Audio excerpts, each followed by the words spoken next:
Ang sarap humigop ng sabaw pag ganitong malamig ang panahon or masama ang ating pakiramdam.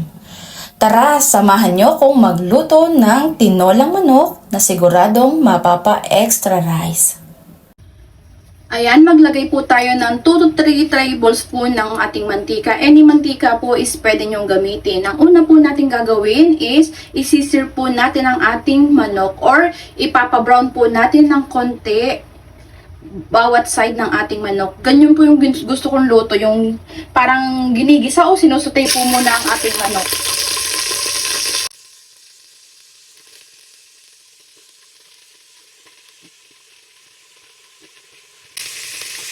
At kapag medyo brown na po ang kabilang side, baliktarin naman po natin at yung isang side naman po ang ating isi-sear.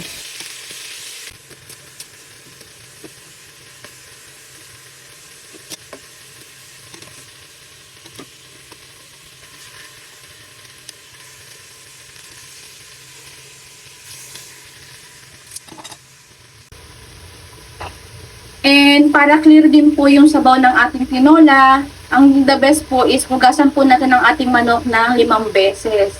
After natin po hugasan ng 5 beses, hugasan naman po natin sa cold water ng 1 beses para po mas maalis talaga yung dugo ng ating manok.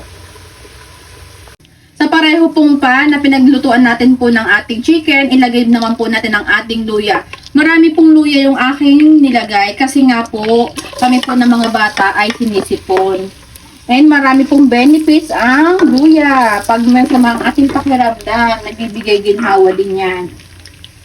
And syempre, hindi natin masasabing tinola kung walang luya.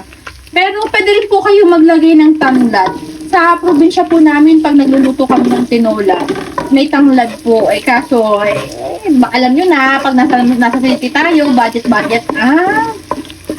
lahat. At bawat kilos, gastos. Ayan. Sutayin lang po natin hanggang mag-aroma po ang ating luya.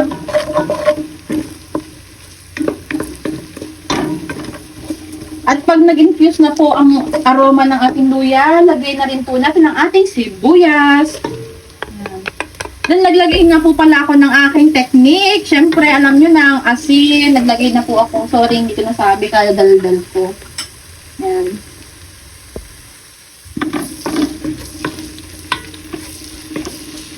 Saute lang po pa rin po natin. At siyempre, sabay na po natin ang ating bawang.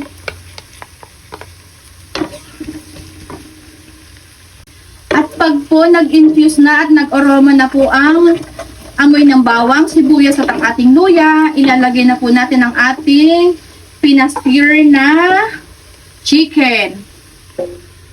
Again, hindi po natin susunugin ang ating bawang, sibuyas or luya kasi po, pag po sinunog natin, nagiging mapait. Kaya po ang best way, kahit hindi pa po masyadong mainit ang mantika, ilagay nyo na po ang bawang, sibuyas, ganyan, pag po nagluluto kayo, pag nagsusutay kayo.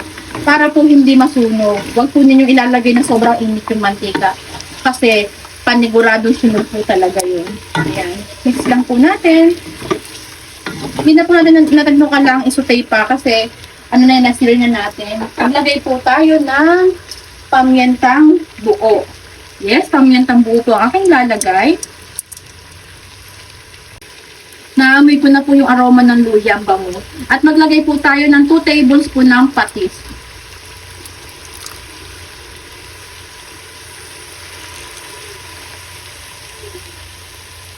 At syempre po, maglalagay din tayo ng konting asin. Then, saute lang po natin.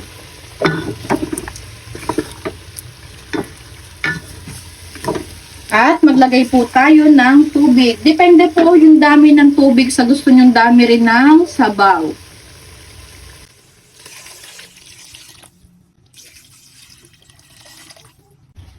Pwede rin po kayong maglagay ng chicken broth cubes kung gusto nyo mas maging malasa. Pero ako po hindi ko na po lalagyan. Pakuluan lang po natin at ating takpan. Atin pong i-remove itong mga scam.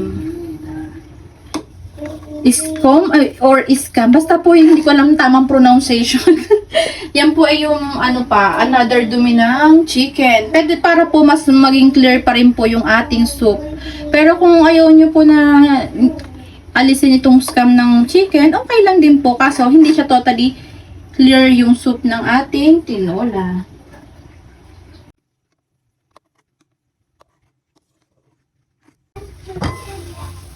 Lagay naman po natin ang ating sayote. Pwede rin po ang papaya ang ilagay nyo kung gusto nyo yun.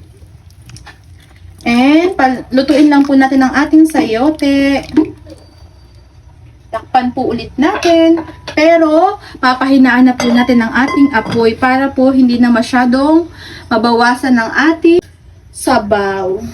At kapag malambot na po ang ating sayote, ilagay na po natin ang ating dahon ng malunggay or ang dahon ng sili. Haluin lang po natin and then i-off na po natin ang ating apoy. Yes po. Ganyan lang po. Saglit lang po talaga yung paglalagay na pagdahon. Pag po mga dahon-dahon ng sili or dahon ng malunggay, madali lang po talaga siyang lutuin. I-off na po natin ang agad ang ating apoy. At luto na po ang ating tinola. Kain na po tayo!